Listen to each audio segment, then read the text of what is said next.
Bonjour à tous, aujourd'hui je vais vous parler d'un temps où le cinéma était en noir et blanc et où il était muet. Ah oui, non mais en fait ça va pas marcher, ok. Je vais vous parler de F.W. Murnau, réalisateur du début du XXe siècle, qui fait partie de mes réalisateurs préférés. J'ai envie de faire une petite série d'émissions pour vous présenter les réalisateurs que j'aime et pourquoi je les aime. Et j'avais envie de commencer par Murnau pour quasiment commencer dans l'ordre chronologique, parce que c'est probablement le plus ancien réalisateur que j'aime. Et donc, c'est le sujet de cette vidéo. Pourquoi j'aime Murnau? Toute personne ayant au moins étudié un tout petit peu le cinéma a été obligée d'entendre parler de Murnau. Au moins pour deux de ses films, Nosferatu et L'Aurore. Deux films qui ont certaines similitudes dans le fond, mais qui n'ont rien à voir à la fois dans la forme et surtout dans l'industrie dans laquelle ils ont été conçus. Nosferatu est une revisite de l'histoire de Dracula, où ils ont changé le nom parce qu'ils n'avaient pas les droits de Dracula. Donc le vampire s'appelle ce coup-ci Nosferatu, et c'est un film allemand parce que Murnau, comme je l'ai précisé, est allemand, et qu'il a commencé à faire des films en Allemagne. Ce qui est très intéressant avec Nosferatu, c'est qu'il est dans une période de l'histoire du cinéma allemand qui est assez importante. Pour l'industrie cinématographique allemande, le début des années 20 est assez prolifique, et surtout avec un genre ultra marqué qui va donc faire date, l'expressionnisme allemand. Donc c'est un courant qui se caractérise par des visuels ultra forts, avec des décors qui arrivent à jouer sur des perspectives assez hallucinantes. On joue aussi beaucoup sur les ombres, on va jouer sur le contraste. C'est un mouvement qui est né du fait qu'ils n'avaient plus beaucoup de thunes après la guerre, et que pour pallier à leur manque de budget, ils ont décuplé leur inventivité. Si vous connaissez pas du tout, je vous invite vraiment à aller découvrir certains films de l'expressionnisme allemand. Ils sont tous disponibles sur YouTube parce que il y a plus de droits d'auteur, ils sont tellement vieux qu'ils sont tombés dans le domaine public. Et je pense qu'il doit évidemment y avoir des belles versions Blu-ray ou DVD, donc n'hésitez pas à les checker. Le film le plus iconique de cette période-là, je pense que c'est Le cabinet du docteur Caligari. Voilà, celui-là, si vous voyez, vous allez avoir une vraie idée de ce que c'était l'expressionnisme allemand. C'est souvent des films de genre, un peu portés sur l'épouvante, avec une notion un peu de mysticisme ou de fantastique dedans. Et donc on pourrait penser qu'un film sur un vampire réalisé par un Allemand dans cette période-là Ooh, that's a bingo! serait un film qui serait typiquement un film expressionniste allemand. Et pourtant, pas vraiment. C'est un sujet qui fait encore débat chez les cinéphiles. Moi, personnellement, je ne pense pas que Nosferatu fasse partie du courant expressionniste allemand. Pour moi, le film de Murnau correspond plus, en fait, à un film de Murnau. Et c'est là où, déjà, j'aime cet auteur, parce que on se rend compte à quel point, malgré le fait qu'il s'inscrit dans un courant, il a sa propre identité. Nosferatu, pour moi, c'est un film qui est réaliste. C'est assez loin des extravagances visuelles des autres films du courant expressionniste. Murnau ne cherche pas vraiment à plonger le spectateur dans un monde fantasmagorique. Justement, il cherche à le plonger dans un univers familier, même si on voyage au Balkan, et de réussir à apporter du fantastique par la figure du vampire. Ce qui est en adéquation totale avec le sens du film qui raconte que la vie d'un homme va être vampirisée par Nosferatu. C'est vraiment un film qui aura marqué le cinéma de son empreinte. Il y aura d'ailleurs un remake réalisé par Werner Herzog, un autre réalisateur dont peut-être je parlerai un jour, dans les années 70. Et il y a par exemple le film Shadow of the Vampire, qui est un film qui se déroule durant le tournage de Nosferatu, et qui raconte l'histoire qu'en fait Murnau aurait engagé un vrai vampire pour jouer Nosferatu. Parce que c'est vrai que le mec qui joue Nosferatu, il est vraiment flippant, il y a vraiment un aura mystique qui s'en dégage, et on pourrait penser que c'est vraiment un vampire, tellement il l'incarne bien. Et donc ça a donné un film avec John Malkovich. Personnellement, Nosferatu, c'est pas le film de Murnau que je préfère, vraiment loin de là. J'aime énormément certains passages qui pour moi comportent déjà tout ce que je vais aimer par la suite chez Murnau. Ce que j'aime chez Murnau, c'est que c'est un réalisateur qui se décarcasse vraiment pour proposer des nouveaux concepts de narration. Et uniquement par la mise en scène.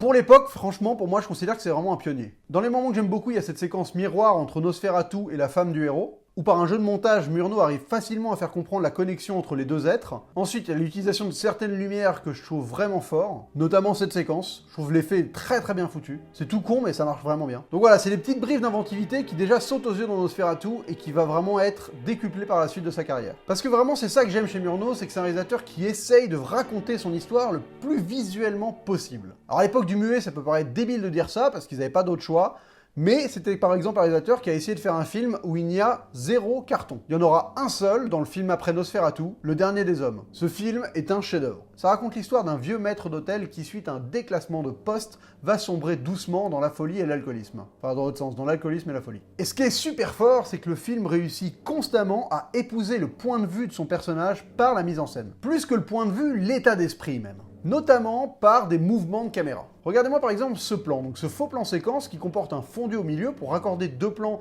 qui sont différents et donner l'impression de regarder un seul et même plan. Cette petite astuce peut paraître anodine, mais elle permet de vivre en fait en temps réel ce qu'est en train de vivre le protagoniste dans un moment crucial. On se rapproche progressivement de lui jusqu'à devenir vraiment très très proche, tout ça dans la même temporalité que lui. Et c'est un moment crucial parce que c'est le moment où il va perdre son job qu'il aime tant. Et de se dire je vais faire ça en un plan malgré le fait qu'il y a une vitre, Ça veut dire quelque chose en termes de mise en scène, c'est pas fait gratuitement. Et je pense que Murnau fait partie des premiers à avoir utilisé cette technique-là. C'est une technique qui sera par exemple réutilisée dans Citizen Kane par Orson Welles, qui va traverser une vitre au début de son film. Et en fait, cette technique-là, c'est vraiment la technique cinématographique de base pour réussir à générer des faux plans séquences. Donc par exemple, vous prenez le film La Corde de Hitchcock, qui est un seul plan séquence, en fait, il y a genre 8 ou 9 plans raccordés, et il utilise cette technique-là de mettre des fondus à certains moments pour créer un sentiment d'unité de temps, alors qu'en fait, il y a des coupes au montage, mais qui sont supposées être invisibles. Donc dans La Corde, c'est un peu vieilli, on voit les coupes, mais par exemple, vous voyez Birdman, vous n'êtes pas conscient des 3/4 des coupes que vous avez dans le film, parce que le film donne l'impression d'être un seul plan séquence, alors qu'en fait, pas du tout.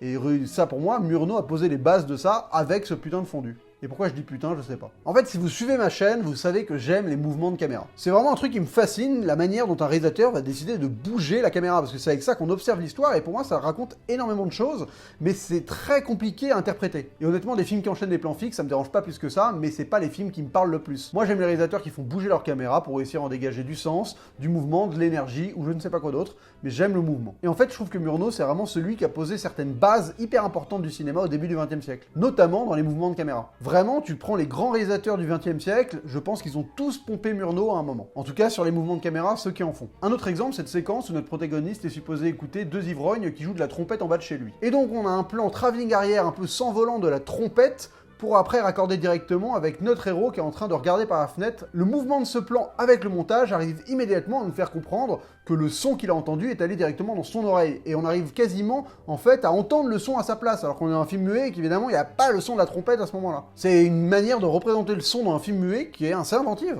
Et franchement, il y a des astuces qui sont hyper modernes. Par exemple, ce plan où la caméra est fixée sur une table avec le héros qui ne bouge pas et le décor qui bouge derrière, vous aurez un mec comme Darren Aronofsky qui va utiliser plus ou moins le même procédé, 80 ans plus tard, dans Requiem for a Dream, pour représenter les effets de la drogue. Le mec n'a rien inventé, ça avait été fait par Murnau pour représenter les effets de l'alcool en 1924, quoi. Pour moi, franchement, tous les réalisateurs qu'on peut aduler maintenant, des mecs comme Malick, comme Iñárritu, comme Cuarón, sont des mecs qui ont emprunté énormément de leur cinématographie à Murnau. Et par exemple, une des dernières séquences du film, pour moi, a été pompée par Scorsese dans le film Les Affranchis. Dans Le Dernier des Hommes, c'est un espèce d'épilogue cyniquement optimiste, c'est assez bizarre, où notre protagoniste est devenu comme par magie, hyper aisé et donc a changé de classe sociale. Et la séquence commence par un espèce de travelling qui va circuler dans un hôtel ou dans un restaurant chic, pour finir sur notre héros qui va réussir à profiter de sa nouvelle classe sociale. En un mouvement de caméra, on te dépeint un nouveau monde, une ascension sociale, pour terminer sur le fait d'en profiter. Et si vous avez vu Les Affranchis et que vous aimez bien ce film, vous devez savoir de quel plan je parle évidemment du plan au Steadicam, où Henry Hill pénètre dans le jazz club par l'arrière et traverse vraiment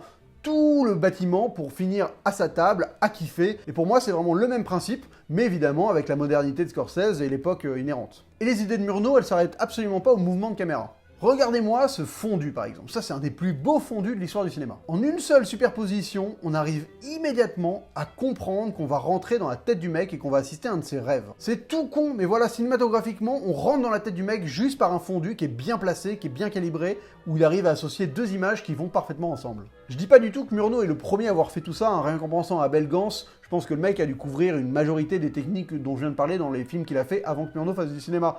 Mais je trouve que Murnau, il y a un côté vraiment simple dans tout ce qu'il va mettre en œuvre et beaucoup plus accessible qui le rend finalement très moderne. Vous le regardez encore aujourd'hui et c'est encore les codes qu'on utilise aujourd'hui. C'est ça qui est fort. Abel Gance, je trouve ça un peu plus wouh. Je pense que Murnau est le plus influent de son époque. Parce qu'il arrive vraiment à couvrir les deux spectres. Le côté un peu sobre et qui raconte l'histoire par les mouvements de caméra, donc qui va être plus affilié à des mecs comme Cuarón, Iñárritu et tout ça. Et le côté beaucoup plus inventif qui va plus être affilié à des mecs comme Sam Raimi, comme Michel Gondry, comme les sœurs Wachowski, voilà. Tout ça, ces réalisateurs, au final, Murnau avait posé des bases communes que certains sont allés piocher à droite à gauche. Même Edgar Wright, par exemple, clairement. Notamment par les effets spéciaux, vous allez voir, dans son film suivant, il va vraiment se mettre aux effets spéciaux, et il y a des trucs qui valent grave le coup et qui marquent encore aujourd'hui. Hein. Son film suivant, c'est donc Faust, la légende allemande. Le film raconte le pacte que Faust va faire avec le diable, et on a une séquence totalement dingue où Faust va voyager au-dessus de son monde avec le diable, sur un espèce de tapis volant, et là, mais t'y es quoi, t'y es alors que t'es en 1920 et quelques, et tu voyages à travers des mondes comme ça, enfin c'est bluffant. Et le plus bluffant dans ce film pour moi, c'est l'arrivée de la peste sur le village. Mais quelle séquence de dingue! Comment représenter la peste sur un village, voilà, mais c'est tellement beau, quoi. Alors oui, on retrouve clairement l'esprit de Méliès. Je pense que Méliès a pour le coup inspiré Murnau. S'il avait pu voir les films à l'époque, parce que je sais pas comment circulaient les copies. Il y a vraiment un jeu sur le mélange entre les décors et les incrustations, et ça fait sens. Ça ressemble vraiment à du Méliès. Mais vous rajoutez un peu les mouvements de caméra que Méliès faisait pas trop. Et suite à ça, il va donc partir à Hollywood pour faire son film le plus connu, qui est considéré comme un des plus grands films de tous les temps, Aurore. Pour moi, Aurore, c'est vraiment le film somme de Murnau. Tout ce qu'il avait expérimenté avant va se retrouver dans ce film. Il y a un des premiers grands plans séquences de l'histoire du cinéma, avec un travelling assez complexe qui surtout arrive à alterner deux points de vue. C'est-à-dire qu'on suit d'abord un homme, puis on retrouve une femme, puis on assiste à leur retrouvailles. On va passer d'un point de vue et de l'autre pendant ce plan, et ça, franchement, c'est des choses que pas tous les réalisateurs de l'époque faisaient. C'est vraiment un plan qui encapsule toute la mise en scène de Murnau, en fait. Il réussit constamment à s'adapter au point de vue de ses personnages, réussissant même donc à les alterner au sein d'un même plan. Vous savez, la mise en scène, en fait, il y a deux spectres. Il y a d'un côté le côté subjectif et le côté objectif. Objectif, c'est supposé être la mise en scène la plus neutre, s'attachant à essayer de capter le réel. C'est un peu faire en sorte que l'auteur s'efface complètement derrière ce qu'il filme. Alors c'est un concept qui fait débat, parce qu'à partir du moment où quelqu'un décide de filmer quelque chose, il y a forcément un auteur derrière, on peut pas disparaître derrière ce qu'on filme totalement. Mais voilà, c'est le principe de l'objectivité en termes de mise en scène. C'est un peu ce qu'on a fini par qualifier de classique, académique. Donc on peut penser à des réalisateurs que j'adore, des mecs comme Richard Linklater, George Lucas, alors sur Star Wars c'est objectif à mort, ou encore même certains films de Clint Eastwood. Et de l'autre côté du spectre, on a donc la mise en scène subjective, qui essaye pour le coup d'épouser des points de vue de personnages, de retranscrire des états d'esprit et des émotions, enfin voilà, d'essayer de nous plonger dans une psyché, par la mise en scène. On peut penser à des réalisateurs comme Jaco van der Mel, Michel Gondry, Aronofsky, Danny Boyle, des mecs qui ont des styles que je qualifie d'ostentatoires, mais que j'aime beaucoup aussi. Et Murnau, pour le coup, il est totalement dans la mise en scène subjective. Et à son époque, c'était pas si courant que ça. Car si aujourd'hui utiliser un ralenti pour nous signifier un coup de foudre paraît évident, et bah à l'époque, personne ne l'avait encore fait. Il y en a pas dans Aurore, des ralentis, mais c'est juste pour vous montrer qu'à l'époque, des choses qui nous paraissent évidentes maintenant étaient même pas faites à l'époque. Le cinéma, il était vraiment au début, ça faisait une vingtaine d'années qu'il y avait des films de fiction, donc c'était rien. Et donc, pour revenir à Aurore, c'est un film qui enchaîne vraiment les séquences avec des idées dans tous les sens. Des idées qui arrivent à nous plonger dans la tête des personnages. Il y a par exemple cette séquence où la femme de la ville décrit la vie trépidante qu'on peut avoir quand on vit en ville, et potentiellement la séquence la plus connue de toute sa carrière, celle où après s'être embrouillé, le couple se retrouve dans une forme d'harmonie, et là où précédemment ils avaient traversé la rue de la ville et c'était chaotique parce qu'ils n'étaient pas dans leur élément, là ils sont en harmonie, ils vont traverser comme ça la rue sans faire attention, et ils vont même se retrouver dans un havre de paix. Voilà exactement une mise en scène qui arrive parfaitement à épouser l'état d'esprit des personnages. Ils sont au milieu d'une ville tumultueuse, ils sont tellement apaisés intérieurement, qu'ils finissent dans un espèce de jardin d'Éden. Et ça c'est fort, Murnau, bravo! L'histoire d'Aurore, c'est une histoire hyper simple, mais elle en devient universelle. Et c'est vraiment par la manière ultra inventive que Murnau la met en scène, qu'il arrive à retranscrire vraiment les états psychologiques de chacun des personnages, qu'il arrive finalement à pondre un chef-d'œuvre. Malheureusement, le film fit un bide à l'époque. Car au même moment, sortit un film qui est artistiquement et beaucoup moins intéressant, mais qui en termes d'histoire du cinéma représente malheureusement énormément plus, Le Chanteur de Jazz. Wait a minute, you ain't heard nothing yet. Et oui, il est sorti quasiment la même semaine. Et Le Chanteur de Jazz, c'est le premier film parlant de l'histoire du cinéma. Donc autant dire que il a fait plus de bruit que celui de Murnau, sans mauvais jeu de mots. Et en fait, c'est sûrement ça qui me fascine le plus chez Murnau. Encore plus que ses films et que ses audaces, sa carrière raconte très bien l'incroyable histoire du cinéma à un moment charnière. Une époque où le cinéma muet, après 20 ans d'exploitation, commençait vraiment à développer son langage. Commençait à y avoir une vraie libération dans l'utilisation de la caméra, des astuces de montage qui avaient vraiment été expérimentées et qui commençaient à devenir fiables, comme les fondus, les incrustations et les superpositions diverses, et surtout, le public commençait à se familiariser avec la grammaire cinématographique, permettant au film de devenir de plus en plus complexe, pour un public qui enfin comprenait ce qu'il regardait. Parce que maintenant, le montage, ça nous paraît évident, un plan large et après un plan sur chaque personne qui parle, on comprend qu'ils sont là en face de l'autre et qu'ils sont dans la même pièce. Mais au tout début du cinéma, quand tu regardais un plan large et qu'après tu passais un plan où il y avait un mec qui était tout seul sur l'image, c'était pas évident pour toi qu'il était toujours en face de l'autre personne. Ça, c'est quelque chose que le spectateur a fini par assimiler avec le temps, mais il a fallu un temps d'adaptation. Et donc après quelques années pour poser les bases, dans les années 20, les réalisateurs ont enfin eu la liberté d'expérimenter, d'aller plus loin, de pousser le médium cinématographique vraiment vers des contrées inexplorées. La créativité, elle était en train d'exploser à ce moment-là. En plus, il y avait le début de l'âge d'or d'Hollywood dans l'ère muette qui faisait venir des réalisateurs de partout dans le monde, donc il y avait en plus des influences qui venaient un peu enrichir chacun, et que vraiment on était dans une période d'ébullition totale. On était sur le point de trouver quelque chose d'unique, de réussir à raconter des histoires uniquement par le visuel, en lâchant les cartons textes, tout ça. Non, on était vraiment dans une période où on était sur le point de trouver quelque chose de révolutionnaire, je pense. Si vous vous intéressez au cinéma muet, vers la fin du cinéma muet, vous allez trouver des films mais qui ont des trouvailles dans tous les sens, quoi. Parce que on était concentré sur les acteurs et la narration visuelle, et on s'embarrassait pas du reste. Et la technique commençait à pouvoir s'émanciper de plein de choses, avec donc des mouvements de caméra simples, parce qu'on n'avait pas à se faire chier. Avec le son. Parce que oui, le son arriva et le son figea l'image. La prise de son, et ça l'est toujours, est extrêmement contraignante. Et à l'époque, les caméras, elles étaient grosses et elles faisaient un énorme boucan. Donc il a fallu immobiliser les caméras dans des espèces de caissons qui devenaient hyper compliqués à manipuler. Et surtout, il a fallu construire des décors exprès pour pouvoir y planquer des micros. Donc les acteurs durent plus ou moins rester fixes pour réussir à déclarer leur texte dans des micros mis en place au préalable pour réussir à capter leur voix. Et donc les déplacements furent vraiment limités à 1 ou 2 déplacements par plan, mais c'est tout quoi. On pouvait plus se permettre de bouger dans tous les sens. S'il y avait du dialogue, c'était mort. En fait, avec l'arrivée du son, la cinématographie fit un bond de 20 ans en arrière. On est repassé au côté théâtral, avec des plans fixes, avec les acteurs qui sont un peu statiques dedans. Voilà, on est reparti vers ça. Parce qu'il n'y avait pas le choix, la technique, si tu voulais avoir du son, tu pouvais plus faire de mouvement de caméra, ou quasiment plus. C'était hyper contraignant. Et donc à partir de 1927, le cinéma muet a un peu connu son chant du cygne, ce qui a potentiellement donné aussi les meilleurs films de l'époque. Des films comme Metropolis, comme Les Lumières de la Ville, c'est potentiellement ce qu'on a fait de mieux en cinéma muet, c'est arrivé après l'arrivée du son, juste avant la mort du muet. Et dans la liste des meilleurs films muets de tous les temps, il y a potentiellement Four Devils. Four Devils ?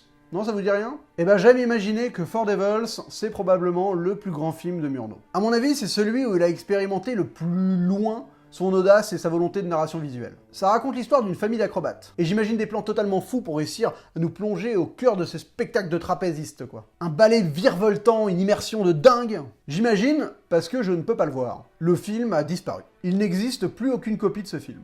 Un jour, peut-être, dans la cave d'un vieux projectionniste ou dans le grenier de la petite fille d'une des actrices du film, on retrouvera une vieille bobine avec le film, si elle n'a pas été désintégrée d'ici là. Mais en attendant ce jour, on l'a pas. Et donc le dernier grand film de Murnau n'existe plus. Je dis dernier grand film parce qu'il a réalisé d'autres films après, mais on sent que l'échec de Four Devils, parce que malheureusement, encore une fois, le film a été un échec, donc il a fait Aurore et Four Devils, qui sont ces grands films qui se sont plantés. Bah, les films qu'il a fait après, il a perdu un peu la magie, quoi. Les deux échecs ont eu raison de son imagination débordante. City Girls, qui est son film d'après, a certes 2-3 bonnes idées, mais c'est un film extrêmement conventionnel. Et son ultime film, Tabou, qui sera tourné à Tahiti, a une mise en scène extrêmement classique sur l'ensemble du film, sauf une séquence, celle de la perle. Mais voilà, au-delà de ça, on sent que le mec avait terminé d'expérimenter. Ça l'avait flingué, quoi. Et malheureusement, il mourra la veille de la sortie de son dernier film Tabou, dans un accident de voiture en Californie. Comme un symbole d'un monde qui s'écroule soudainement. J'aime Murnau pour sa liberté. C'est un réalisateur qui a toujours repoussé les limites du médium cinéma, sans jamais se calquer sur ce que les autres faisaient à l'époque. Il a toujours voulu privilégier une narration par l'image à une époque où justement le son n'existait pas. Alors ça peut paraître évident, mais ils n'étaient pas si nombreux à le faire. De plus, l'évolution de sa carrière encapsule totalement le cinéma des années 20. Ayant connu le mouvement le plus marquant du cinéma allemand, puis l'âge d'or du muet hollywoodien, avant d'en vivre sa fin brutale. Et surtout, la disparition de son film le plus audacieux est une source de fantasmes mystiques pour moi, qui ne cesse de me faire rêver. C'est vraiment dommage que le fossoyeur de film ne soit plus là pour déterrer Four Devils. Donc voilà, c'est pour toutes ces raisons que j'aime Murnau et qu'il fait partie de mes réalisateurs préférés. Merci beaucoup d'avoir regardé cette vidéo sur un sujet peu commun sur YouTube, le cinéma muet des années 20, quand même.